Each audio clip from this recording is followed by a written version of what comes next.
The woman, Rihanna Reginald, was unlawfully arrested by members of the Criminal Investigation Department, CID, on November 7, 2020, and kept in custody until November 11, 2020. The woman was detained in both the New Amsterdam and Sisters Village police stations, where she was subjected to cruel and inhumane treatment. She was also deprived of her right to speak with her family or even her attorneys at law. Through her attorneys Dexter Todd and Dexter Smart, she sued the state seeking a declaration to her fundamental rights guaranteed under Articles 1391 and 141 of the Constitution of the Cooperative Republic of Guyana, 1980, which she claims were violated by the state and its agent by imposing cruel and inhumane treatment, false imprisonment, and wrongful deprivation of liberty on the 7th to the 11th of November 2020.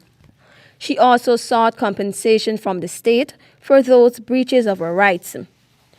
In January 2022, the Chief Justice ruled that Ms. Reginald was indeed unlawfully arrested and detained by members of the Guyana Police Force. The matter proceeded to trial for a decision on compensation. At trial, the court heard from Reginald how she was deprived of her right to an attorney and she was not told the reason for her arrest.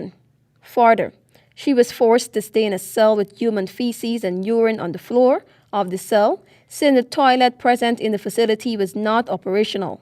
She explained how she was forced to sleep on the concrete floor filled with filth, human feces, and urine, accompanied by a strong stench, while on her menstrual cycle.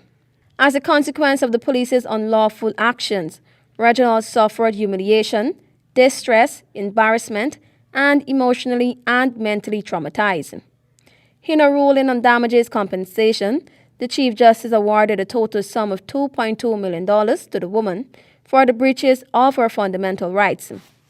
It must be noted that members of the Guyana Police Force are not above the law and cannot arrest any citizens without a lawful reason.